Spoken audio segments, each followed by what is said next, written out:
Welcome to America's Cannabis Conversation, where you can hear experts from all facets of the cannabis business as to what's happening in this exploding industry. Keep yourself informed. Join the conversation. Welcome to America's Cannabis Conversation Quick News Update. This is Dan Perkins.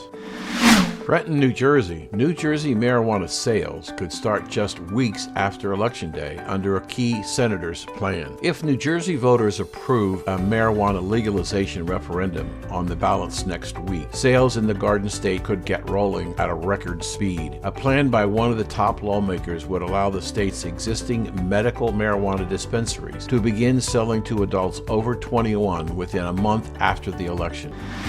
South Dakota, former federal prosecutor endorses marijuana legalization initiative in South Dakota. A former federal prosecutor endorsed South Dakota's ballot measure to legalize marijuana for medical and recreational use in a new ad campaign.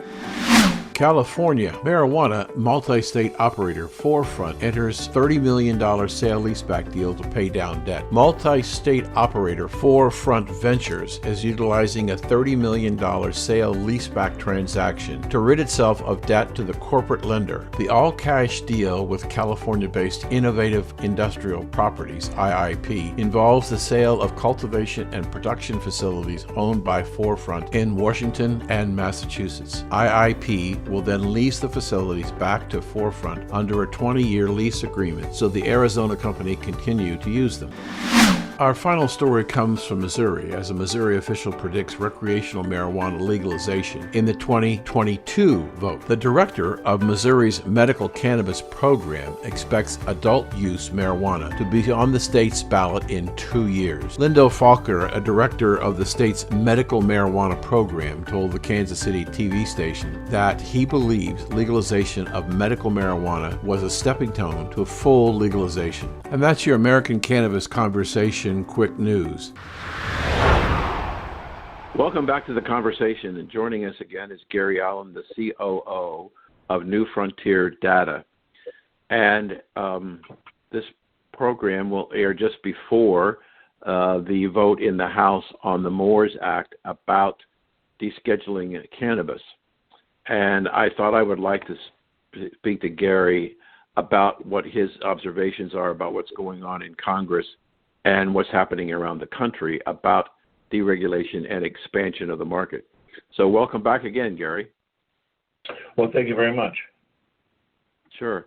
So let's talk about the MORES Act and what your institutional vision is about what's going on there. Absolutely. I'm bringing this just real quickly.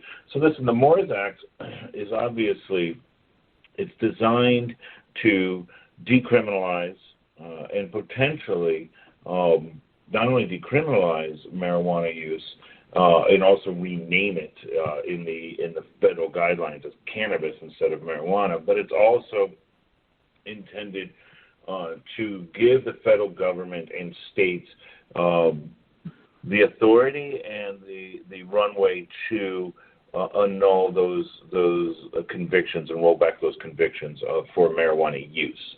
It's still pretty fuzzy as far as some of the larger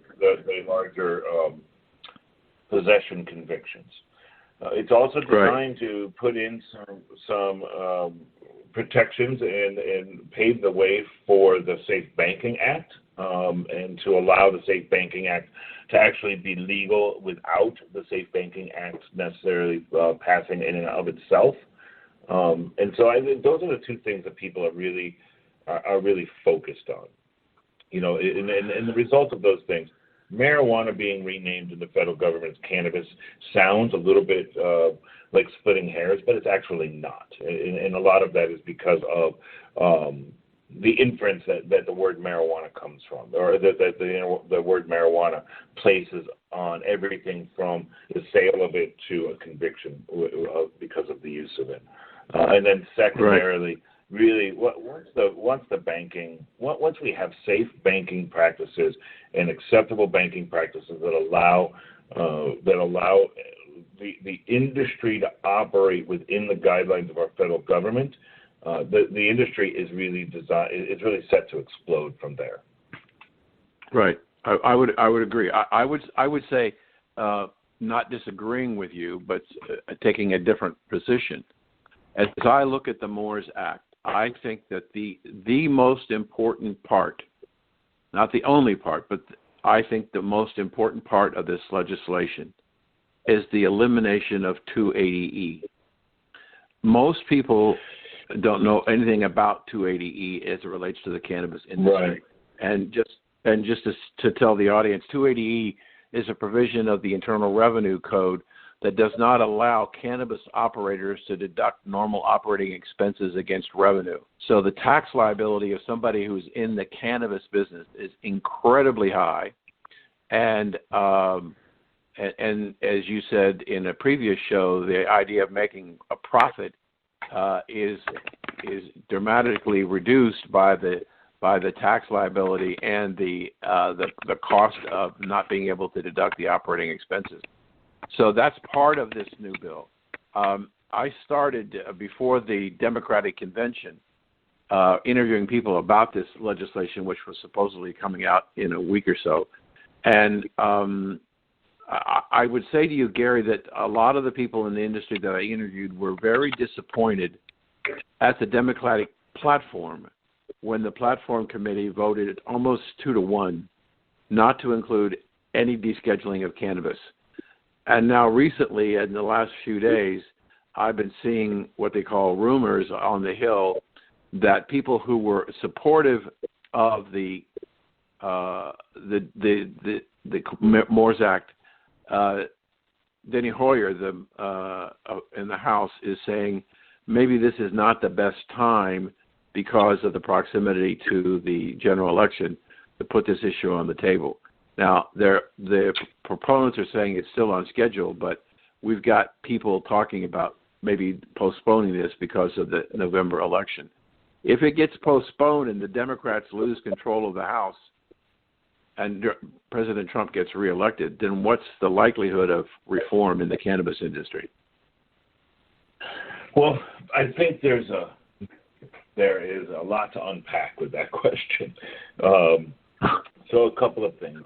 One, the likelihood.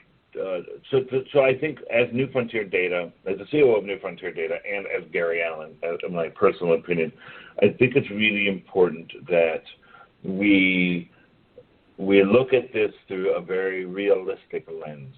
The idea that we're somehow going to get some national legalization and or descheduling in and or around the election is highly unlikely.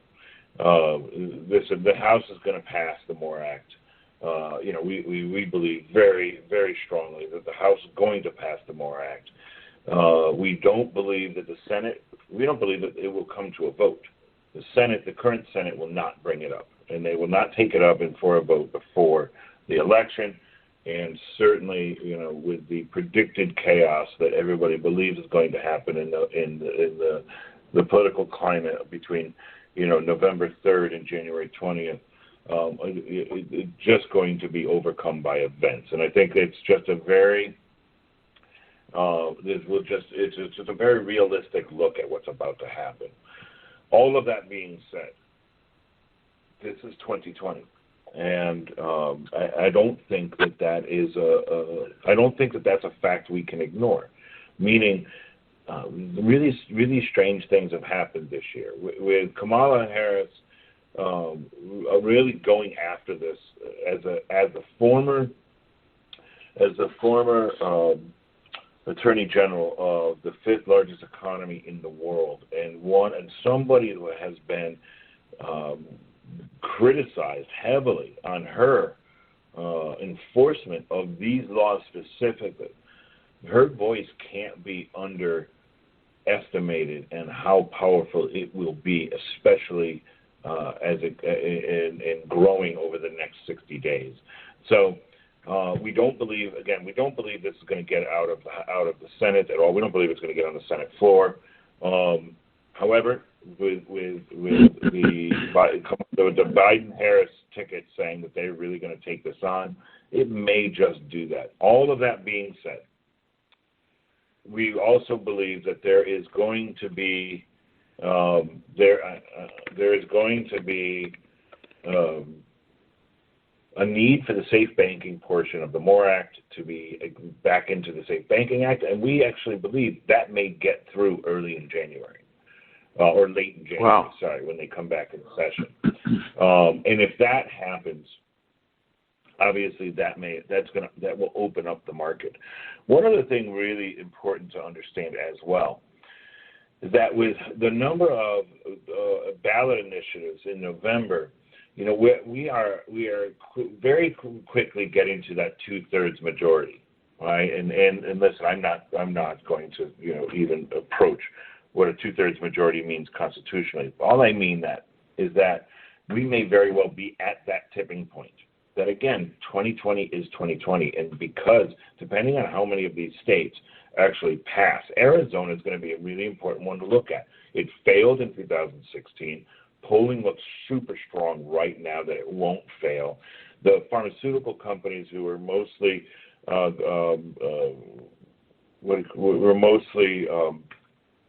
to blame for or credited with the opposition succeeding in Arizona of that recreational legalization, they seem to be taking a sidestep, right, or sideline approach right now. So if Arizona tips, that's a very influential state that has a very large, mature medical market that could very quickly activate a recreational market. New Jersey is a very large Northeast market, very important Northeast market that looks to be ready to legalize quickly. South Dakota, there are very key states that if they tip, then 40 plus states in the United States will have access, and that will just further bolster the fact that I don't know if you knew this statistic, 98.3% of all American citizens live in a place where they can legally access cannabis, either medically or recreationally. So with all of that chaos going on, what do you think 2021 and beyond looks like in terms of revenue growth in the industry? Well, we have very specifically. So we tend to be pretty accurate with our. We're looking at a little over 25 billion, just about 25 billion in 2021, right? A little over 20 billion in 2020. We just a year and a half ago, we had projected that we had a projection that 2025 would be somewhere around 30 billion. We're now projecting 2025 to be somewhere about 36 billion. And now this is with our current market as it is. Now, if these states, these numbers will change dramatically. And if you don't mind, I'm not going to release those numbers on this particular program right now because we have not made them public yet. We're finishing up our modeling, but we do plan in the next 14 days. We do plan on releasing revised 2021 to 2025 numbers based on the states, a projection based on the states that we believe will go legal, and then right after Election Day, we will release a new one based on the states that did go legal. Yeah. Unfortunately, Gary, we're out of time. We've been speaking with Gary Allen, who's the COO of New Frontier Data, a company that I kind of discovered and I think is a terrific resource for us on the show. Gary, how can people follow the research and the things that you're doing? Well, at any one of your favorite social outlets, at New Frontier Data, at New Frontier Data is the easiest way. Info at newfrontierdata.com or sales at newfrontierdata.com. We have a number of newsletters. If you go to newfrontierdata.com, you can sign up for our Cannabis, Canna Week. We have podcasts. We're really accessible, and our staff and our team they really enjoy talking to the market. So please come have a chat with us. Thank you for joining us today. Thank you, Dan. It was a pleasure. Yeah. This is a very unusual interview that we had. Terrific interview with Gary. If you missed any portion of it, you need to go back to W420radionetwork.com, go to the archive section, and look for Gary and this interview. It's a terrific interview. So was another one we did. You'll find it extremely enlightening and discovering a company, as I did, who has tremendous expertise in the cannabis space. We'll be right back. You're listening to America's Cannabis Conversation on the W420 Radio Network, americascannabisconversation.com.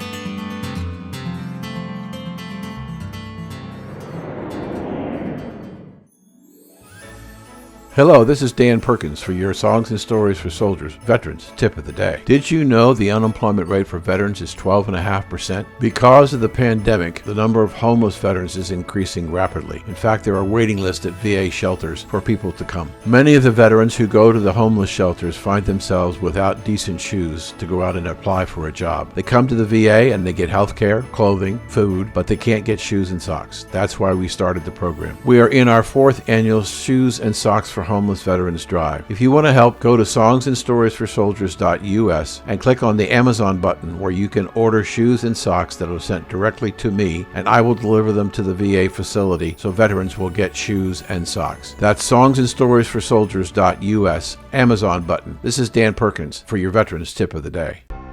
Want to find out if cannabis can help your medical condition? It's time to hear from our cannabis doctor on call. Welcome to the conversation and to a very important thing that we're going to initiate today. We have our Dr. Jordan Tishler, who is a specialist that deals with many different problems with people using cannabis, in many cases, to treat therapy. We are starting a segment that the doctor will be on a regular basis called the Cannabis Doctor on Call. And what I've asked Jordan to do is to look at all of the various ailments that the states say are appropriate to use cannabis to treat. And we're going to go in depth so that you can get an understanding of the issue, and then what are the challenges, and then finally how cannabis might help you deal with the issue. So welcome to the conversation, Doctor. Oh, it's my pleasure. Thanks for having me on. Thank you. Our first subject is probably the biggest issue for the vast majority of people who are considering cannabis, and that is pain management. Talk about pain management as a medical issue from your practice and in general, which, if you would, please, Doctor. Sure. You know, the nail on the head. Pain is an enormous issue sort of around the world, certainly for Americans. We have data that suggests that of all of the issues confronting Americans, pain is sort of the number one complaint. And furthermore, what we understand is that pain is something where we're frankly not doing as good a job as we ought to be. And there are a lot of reasons for that, much of which have to do with the stresses of our society, but also have to do with the limitations that we have on what we have available to us as therapeutics. I think that our listeners understand that there are a bunch of over-the-counter type medications, primarily Tylenol, which is a medicine that sort of lives in its own class. And for many people, Tylenol can be very helpful, but for some people it's not helpful, and for other people it's contraindicated because of other aspects of their medical history, like liver disease. And so that's kind of one option that we have. And then there's a group of medicines called the non-steroidal anti-inflammatory medications. So that includes things like ibuprofen, Advil, Motrin, and there's a whole bunch of them. They're sort of all sort of functionally the same kind of medicine. And again, for some people, this can be very, very helpful. Other people can't tolerate it. There's certainly increased risk of bleeding ulcer or kidney disease as a result of taking too much of those sorts of things. And so we have to understand that those are options, but they're not always going to solve the problem. And the problem is once you get past those two options, there really isn't much left. I mean, the answer is opioids. And as we have become more and more aware, opioids both have their place in treatment, but also come with substantial risks, and we need to use them wisely and not cavalierly so that we get the best benefit with the least risk, which is, I'm going to say that a million times about all medicines, including cannabis. So when you really boil it down, there are sort of three choices for pain control. And we can throw in gabapentin and similar sorts of medicines, but those have even more limited application. So cannabis really brings to the table of a completely different approach, and in conjunction with the medicines that we've just talked about, really provides a whole new vista of ways to manage pain for patients. So we're talking to Jordan Tishler, our cannabis doctor on call and in the house. And while we have a moment here, doctor, tell people in the audience how they can get a hold of you and your practice. Sure. My practice is called Inhale MD. You can find me online at inhalemd.com. And when you go online, you can find that we're available by email and by telephone. We do telephone or telemedicine consultations throughout the world. So if you have questions, we're readily available to help. Thank you. Let's go back to the pain issue, because pain is such a huge descriptor. It could be anything from an injury, a fall, a torn muscle, a damaged muscle, a sprain, on and on and on. There are so many things that can happen to us that can cause pain in our body. It becomes very difficult. There's the aging process, myself included. Pain is such a huge word. I mean, we know from studies that, as you and I've talked about, how older Americans who are dealing with the progressive pains of arthritis and rheumatism and all the other things are finding less and less relief and more problems with side effects of certain opioids or narcotics that just don't really do anything per se to treat the pain. And so they're looking as a group of people, surprisingly, a huge number of people in the over 50 market are looking for alternatives to the NSAIDs or the narcotics, and a lot of them seem to be turning to cannabis. What is it about cannabis that makes it a good painkiller? Suffice it to say that we have in our bodies a system that's called the endocannabinoid system, and this is a very important and remarkably only fairly recently discovered system that allows for the management and crosstalk between many other systems that are key to our body function. So what this means is that when we have a series of problems like pain, which span sort of a range of different body functions, the endocannabinoid system becomes kind of the crucial connector.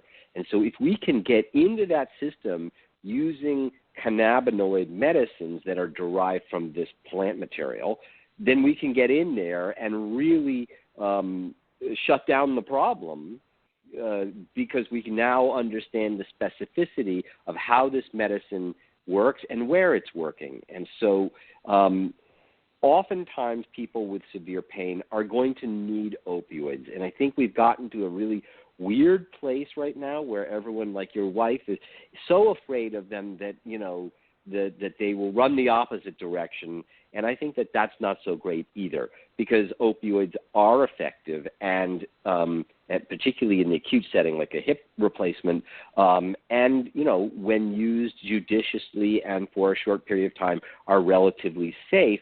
But when we start to talk about longer-term problems like the arthritis that you mentioned, where the evidence that opioids are helpful is more is less convincing, and furthermore, the time duration is such that the issues around dependence become more significant, then we have to think about what are our options. And cannabis is a pretty good pain reliever. It's not super brilliant. We can't kind of gild the lily here, but it is remarkably effective. And Also, nicely, it's not an either-or proposition. So we can use cannabis in conjunction with the Tylenol or the nonsteroidals, and even with the opioids. The nice thing is that what we find when we've done the research is that when we're using it with people who have previously or currently on opioids, they actually need a whole lot less of the opioid to get the same level of pain control. So combining the two means you don't need to use as much of the opioid, and the risks from an opioid are directly tied to how much you're taking. So if we're taking less, the risk is less. So this is really kind of a great combination to achieve best benefit with least risk. We had an interview a couple of weeks ago, doctor, with a veteran from the Gulf Wars who was a Navy SEAL, was injured 9 times, had 9 surgeries, and when he left the Navy, he was addicted to opioids. And his family did an intervention and introduced him to a doctor who prescribed a cannabis treatment for him. In 60 days, he'd cut his opioid consumption in half. In 2 years, he was totally off not only his opioid, but all of his other painkillers, and cannabis was giving him relief that he could have a decent life and deal with his pain. What I'm looking at is I'm trying to figure out, and I've been meaning to ask you this question, and I keep forgetting to do it. You said just a few moments ago that this is, and we've only got about a minute, so this is a relatively new system, but it was there all the time. Well, I think it's a motor system, and we see the outcome of the motor system working. That's what I would call a primary effector system. It is something that does something very specific and actionable, if you will. And so we also have a dopamine surge system that controls our rewards, and we have a serotonin system that controls our mood. And so these are things where, their primary action is kind of evident. The endocannabinoid system is what I call a meta system. It doesn't sort of do something like move your arm. It's the system that's coordinating between all of those other systems. And so its action is more veiled or subtle or hidden, as a background player. And so it was really only because people started to look at THC and what it was binding to in neural tissue that we started to say, well, yeah, look, there's a receptor. Well, there's a receptor, so now we have a system. What normally goes in that receptor? Oh, look, there's an endocannabinoid that binds to that receptor. And that's sort of the process by which you figure this stuff out, but it isn't sort of immediately obvious. We've been talking with Dr. Jordan Tishler, and I want to give the audience a heads up that the next time you're on, we're going to talk about selecting a doctor and trying to figure out what is the right cannabis. But for now, doctor, tell them how we can get a hold of you. Yes, come visit me online at inhalemd.com, or you can phone us. The number is 617-477-8886. We'll put doctor's information on the website. And doctor, thank you so much for a very insightful discussion. And we're looking forward to continuing this exercise for a long time to try and help our people and your patients. Thank you for joining us today. Lovely. I'm looking forward to it. Thank you. We'll be right back.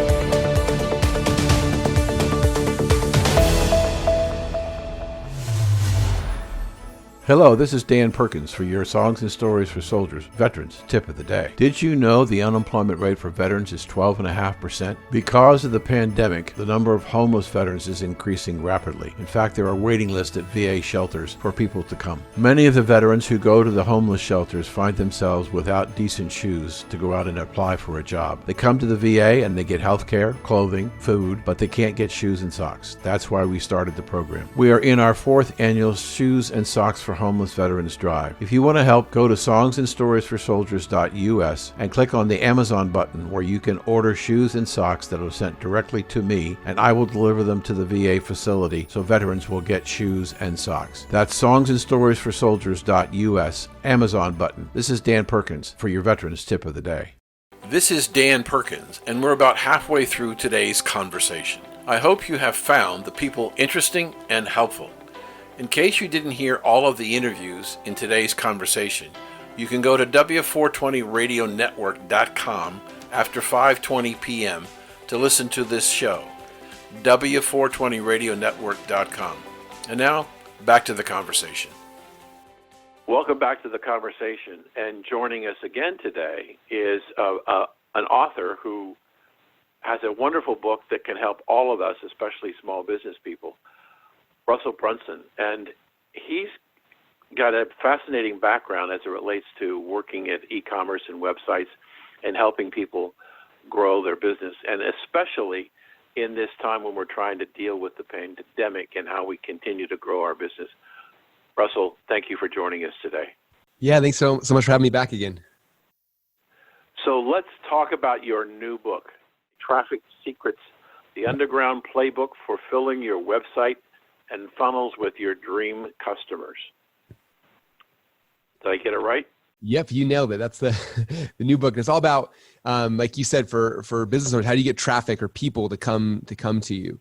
And I get the question a lot of people like, well, what is traffic? And you think about with a traditional store, right? There's a store out there and there's literally traffic. There's cars driving past and they see your store and they come in, or they walk, there's foot traffic, they walk past and they come in. And what we're talking about is just kind of the other traffic, which is online. Like how do you get people and eyeballs to find you online? And that's what the whole Traffic Secrets book is all about. So if I look at traffic, in today's pandemic world, there are no cars on the street, or very little cars on the street, and there are lots and lots of shops that are closed that people can't go into. Mm-hmm. And so more and more of what's going on has to be done online, whether it's ordering food to be delivered to your house, mm-hmm. or whatever it is. Online is becoming more and more important. And I wonder what your thoughts are about how quickly the various industries are evolving to an online model. Yeah, I feel like if they're not evolving, then a lot of them are either going to be dying, or they're going to be dead. And I think we've seen that so many companies who've gone under because they couldn't handle this, or the companies were smart were the ones figuring out, okay, how do I pivot? How do I change in this economy? Because you're right, like especially if a lot of people try to go online and they put up a website, but then nobody comes to them, right? So it's like it's not like a traditional store where you put it up there and people will drive by and see you. Like you got to go out there and actually figure out how do I get that traffic? How do I market to get people to me? And if you don't, it's scary. I got a buddy who owns a gym who always thought he was protected and fine. And he told me after this, he's like, I'm trying to figure out now, if the pandemic comes back, or if there's a second wave, or all these different things, like what's my plan now? And he's scrambling to try to figure out how to do workouts from home and a whole bunch of stuff like that, so that worst case scenario that they're protected. I think that's the question on so many people's minds right now, is how do we shift our business and get it online? You say in your book, Russell, that don't wait for people. We were talking about traffic. Don't wait for people to come to you. How can an entrepreneur discover where the audience is congregating? Talk about that for a moment. Yeah. So it's interesting. Like the first question I always ask people is like, well, who is your dream customer? Like, I think a lot of times we just put up our business and like hope that the right people will come in. But the reality is the first step, you got to figure out who is the actual person you want. Because if you don't identify who that is, you can't find them online. So for example, we have a friend who's a dentist, and she was, running ads on Facebook all over the place, trying to get people to come in her dental practice, and she's spending a ton of money. And I asked her, I said, well, of all the people you're showing your ad to, who are the actual dream customers, the people you want the most? And she thought for a little bit. She said, well, the people that are worth the most money to us are people who are doing Invisalign, like that's the highest profit margin, stuff like that. And I said, okay, well, let's tell me about what do we know about those people? And she said, well, I know that's how much money they make per year, and this is the neighborhoods they're in, and this is kind of what it is. So we built an advertising campaign that just targeted just those people and told them about how she offered Invisalign. We turned off all the rest of her ads, and she did that. And what's crazy is like her ad cost dropped by 90%. And then she was able to get the exact dream customer she wanted. So the first question is, how do you get your dream customers? And the second one is like, now that I know who my dream customer is, where are these people congregating? And that's one of the other interesting things about the internet is that all of us, we group ourselves together online based on stuff we're excited by, right? So those of us who are interested in like fitness, we hang out on fitness blogs and websites. In your community, people are interested in cannabis. They're hanging out probably on blogs and websites and listening to podcasts and radio shows about that topic. So if we know like my dream customer, man, they're here on this blog, this website, then our job is to say, okay, how do I get my message out in front of those people? Okay, if I can get my message in front of them, I can get their attention. I can pull them back to my website and bring them back online to where I'm at. So it's all about figuring out who's your customer, where are they at, and then how do I get those people now? What are the hooks I can put out there to get them to come into my world? Amazing. So let's use another example and see how you can help people. Okay. Let's say, we've looked in our cannabis space, we've looked at what's happened in 2019. There was about a 60% decline in the value of equities in general.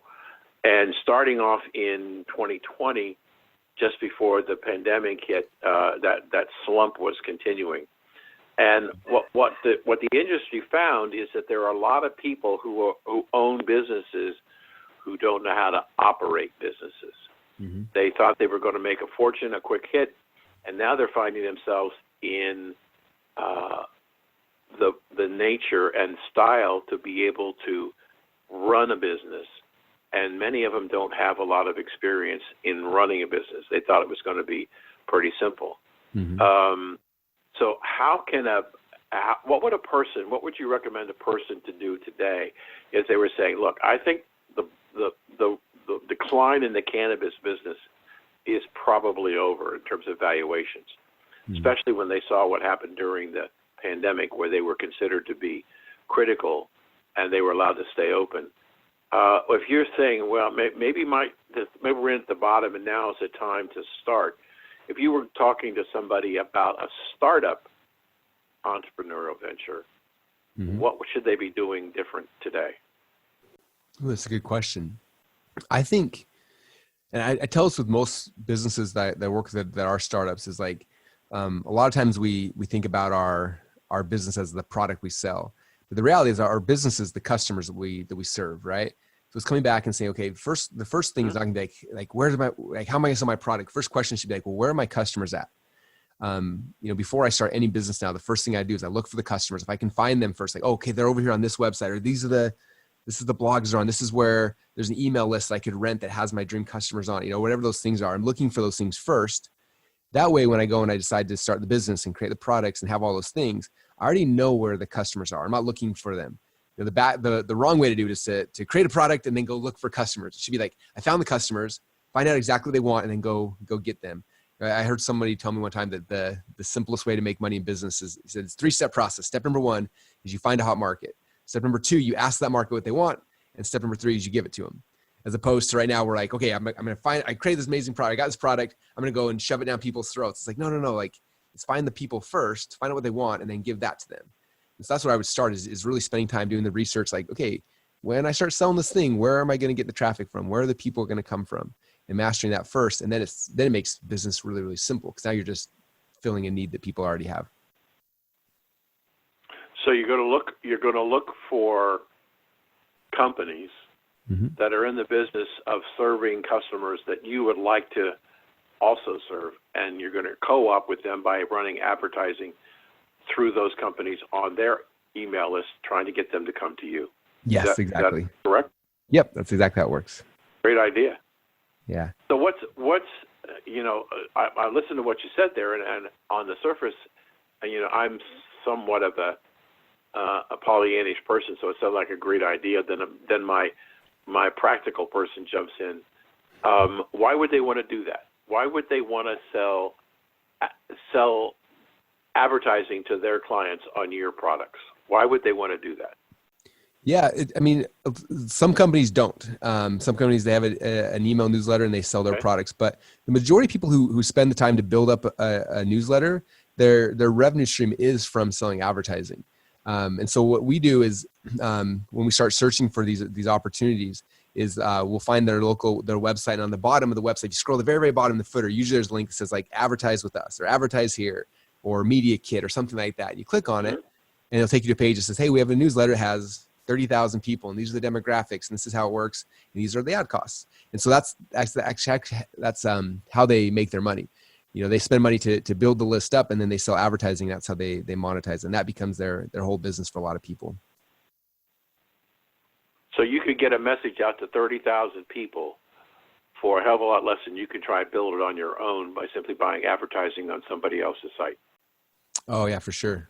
Definitely faster. Long term, I think it's good to do both. Like we always buy ads to build our own newsletters, our own email lists up. But if I can shortcut that and say, look, I could spend the next 3 years building lists of 30,000 people, or I could give that person right there $500 and they'll send an email to them immediately. Like I would always do that for the fast traffic as quick as we can. We're talking to our guest, Russel Brunson, and we've been talking about all kinds of things about discovering where your audience is and how do you figure out where the people are and how they exist. And one of the things that's important to you and one of your passions is how do you throw out a hook to get people to come to your site? And tell us about that. What can we do? What can people do? This is like my favorite part because it's just where you start being creative. And so I always picture my dream customer, right? And I think that they're sitting at home, especially during times of quarantine, and they're on their phone on Instagram or Facebook or YouTube, and they're swiping through, trying to find something to grab their attention. And so our job as business owners is to figure out what's the hook, what's the thing I can put out there that's going to grab their attention just long enough that I can tell them my story and then push them back to my website. And so that's kind of what we do. And I used to think in the past that I had to go create these expensive videos or commercials, but the reality is actually almost all the ads we make for our company right now are I made on my iPhone, and I actually pay my kids. I pay them I literally pay them $1 per video that they create, and so my production per video is $1, and we just try to figure out cool things, something that's going to grab someone's attention. So, for example, the other day we went downtown and we were walking past, and in the lobby of a hotel we saw this big green rhino, which was this random thing, and they're like, "Wait a minute." If someone saw that on Facebook and they're swiping, they would probably stop to think like, what is that weird thing? So we ran inside. I gave my kids the phone. I clicked record, and the sound quality was horrible because it's in a hotel lobby. But I was like, hey, my name's Russel Brunson. I'm standing next to this big green rhino because I want to tell you about the new product that I have. We made this 1 minute video ad. We took that, we posted it online. We showed it to just our dream customers. And so far that ad's been seen by over 1 million people. And it's just sold tons of copies of my book. And so we're always looking for like little fun things like that we can do to create that's going to grab someone's attention just long enough that I can tell them my story and then push them back to my website or into my funnel. Terrific.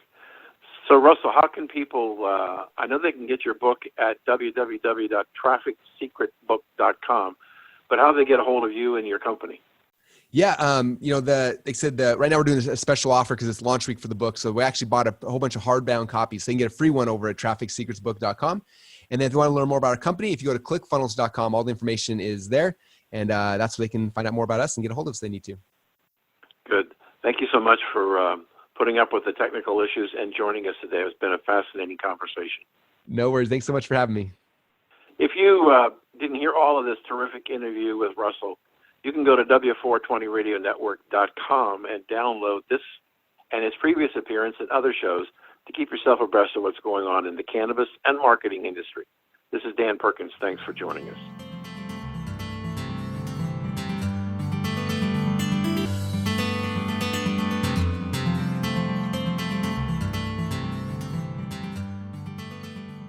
I guess we could say in the inimitable words of the classic rock band Chicago, does anybody really know what time it is?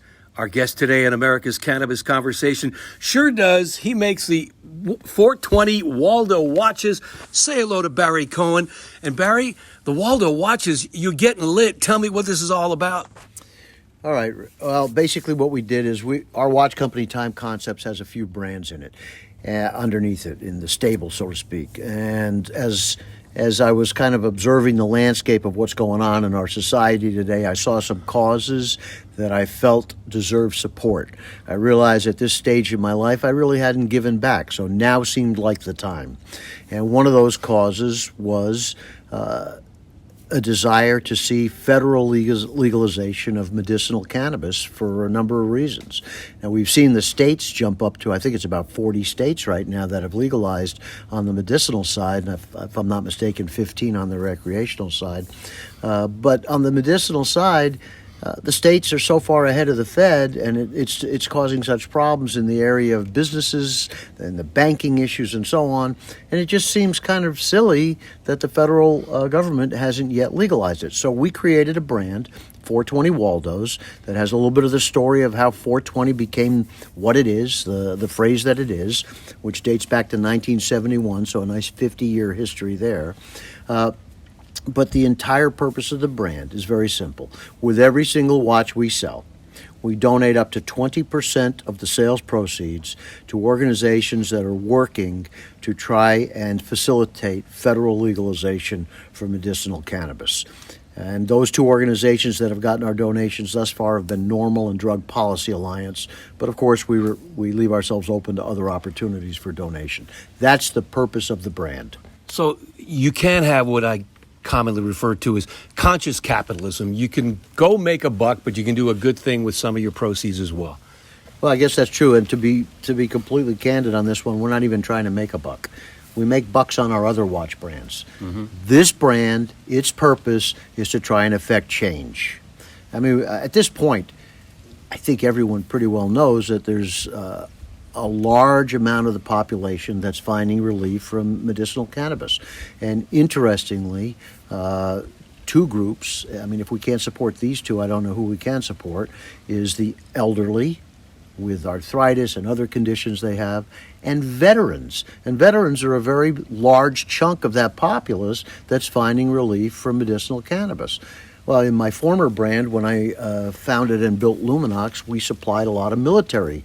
So I spent a lot of time supplying military and law enforcement, and it just seems to kind of be serendipitous to now come full circle and to try and support them post-military by pushing for the legalization at the federal level. Yeah, and what's so unfortunate is right now at the VA, if you have PTSD or chronic pain of any kind, you cannot be cannabis cannot be prescribed to you. So hopefully there will be some changes in the federal laws with the blue wave that's growing by the moment, and we'll see how that unfolds. So the Drug Policy Alliance and California NORML, the National Organization for the Reform of Marijuana Laws, will be the beneficiaries of some of the profits, as you point out, for the 420 Waldo's watches.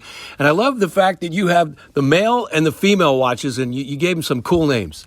Yeah, okay, so you have to be careful calling them men's or women's these days. So let's say the larger size and the smaller size. Yeah, okay. The 41 millimeter watch case, which is the largest size, is called the Bud Collection. The smaller size at 34 millimeters is called the Mary Jane Collection. Yes, and I just saw the whole array of them. They're really cool, multicolored. They glow in the dark. And tell me about the glow factor, hence your moniker about getting lit. Okay, so here I've done some consulting work for a British company called Visible 247.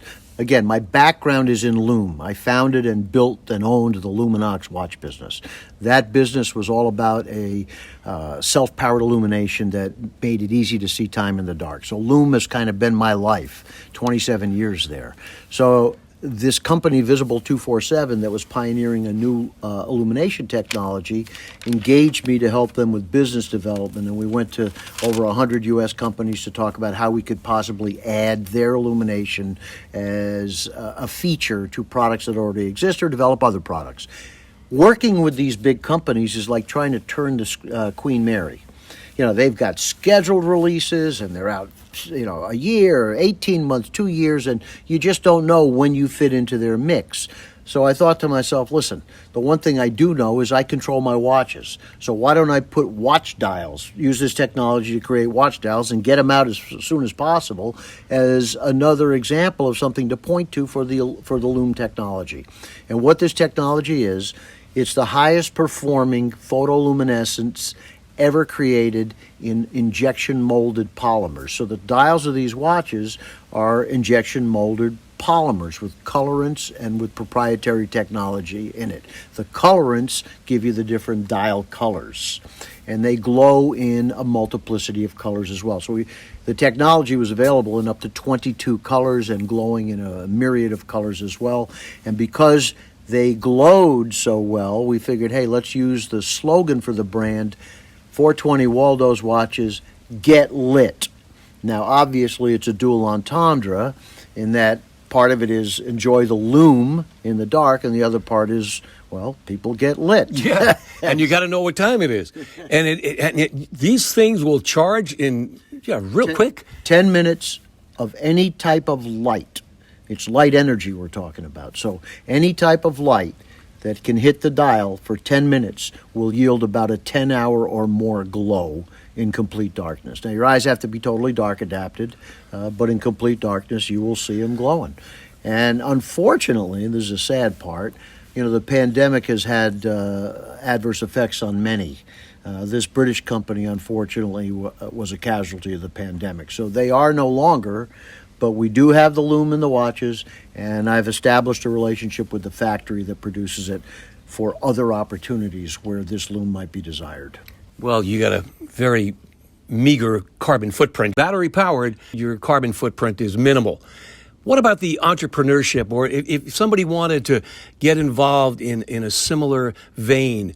How challenging is it to come up with a 420 moniker on a product and just try to enter that space? All right, so there's I'll call him an opportunistic gentleman who must have seen the writing on the walls, and he registered 420 in the timepiece category back in 1995.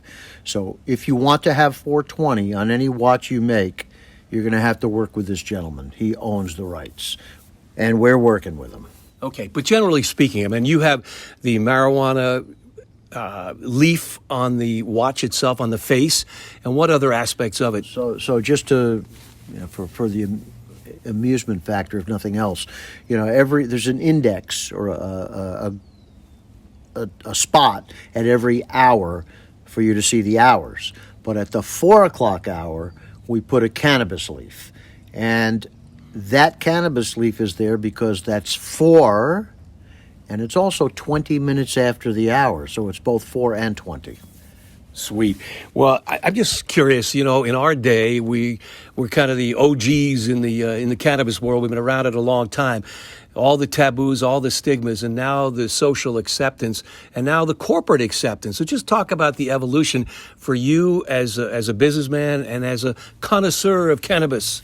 Well, is there really corporate acceptance? Let me start there, because we have presented this collection of watches to a lot of accounts, and we've been rebuffed by all of them, saying, "Oh, I don't want to get into that cannabis thing. That could no." And I said, "It's a watch.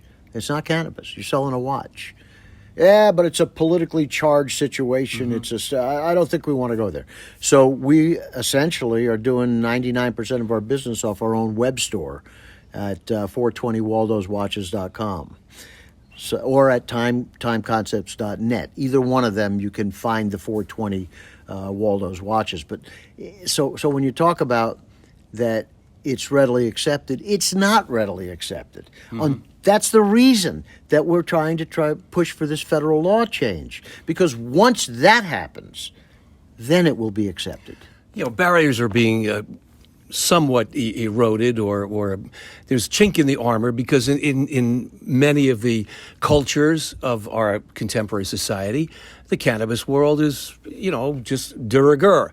In others, it's still a taboo. So I think there's an evolution underway, and we've been around a long time. As I said, the OGs in this realm. But where do you see the future of 420 branded products and items of any nature? Okay, so that's also an interesting question. I'm learning as we go here.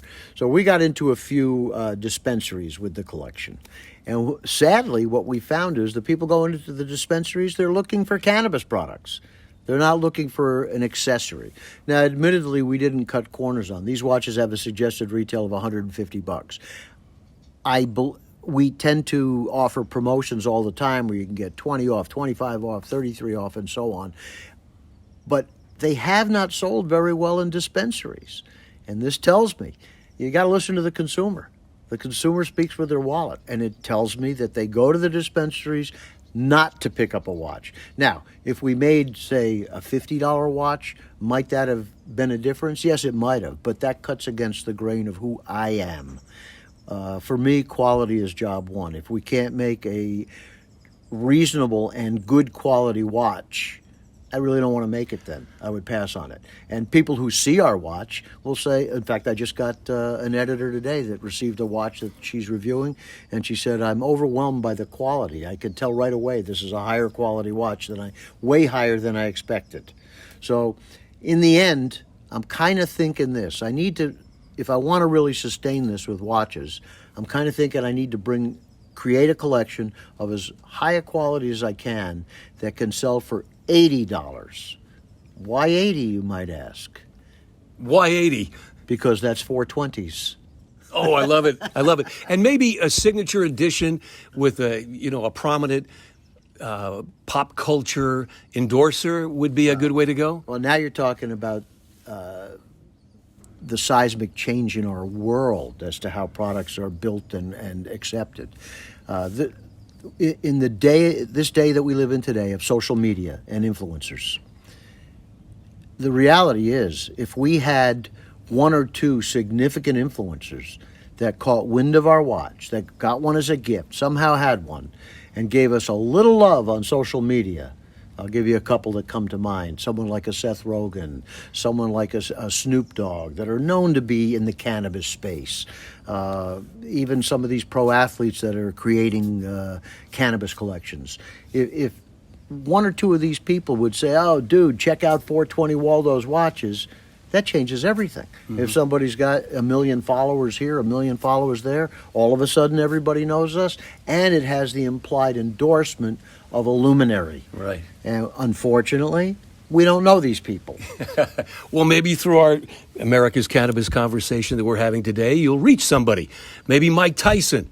There's another great one. Would love to have Mike Tyson. There's a bunch of NBA players. I've seen Gary Payton, John Sally, quite a few of them that are engaged in the space of cannabis. Just a few kind words from any of these luminaries to create awareness would create an enormous difference in how well the watches are selling. Obviously. Yeah, a couple of former NBA stars. Al Harrington is big in the cannabis world, and Matt Barnes, who is out of Sacramento and a former Warrior NBA champion, interviewed him on our show. I think we may reach out to him for you, Barry, and see if we can make a connection. And we'll also link you to the W420radionetwork.com archive if you want to hear more or hear this interview again or look at some of our, we'll have some pictures of your watches up there. And your colors are like the rainbow. Yeah, we got a wide variety of colors, that's for sure. And by the way, I'm a fan of Matt Barnes. Always have been a fan of his. He was a key player on the Dubs in their day then. Yeah, and we had a fun interview with him, and he's got his own. I think it's called Swish.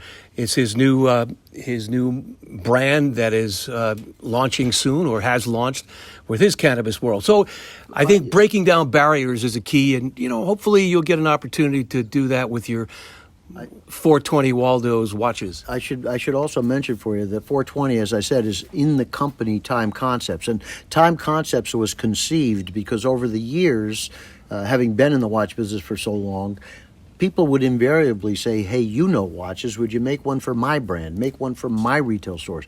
And we've done design development as well as product development for a number, 25 or so famous big companies and or retailers. So if any of the people in your sphere of influence, like Matt Barnes with his brand or any of these other guys with their brands, if they'd like to have watches made for them, that's what we do. So we could certainly do that for them. And tell me where we find Barry Cohen and the 420 Waldo's watches. Well, you can find the watches at either www.420waldoswatches.com. You could also find them on our web store at www.timeconcepts.net. And if any of your listeners are interested in having their own watches made for them, that would be at info@timeconcepts.net. Well, there's no time like now, Barry. Thanks for your time. Great conversation. Good luck to you. Keep up the good work, and sure hope that the 420 Waldo's watches start jumping off the shelves and off the storefronts. Well, now's the time. Let's hope so. You got it. Rich Walkoff with Barry Cohen. This is America's Cannabis Conversation.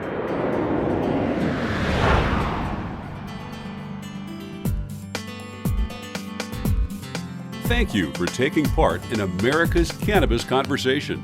To hear this show in its entirety or to hear any of our archive shows, log on to americascannabisconversation.com and tune in next Saturday at 4:20 p.m. for the next installment of America's Cannabis Conversation.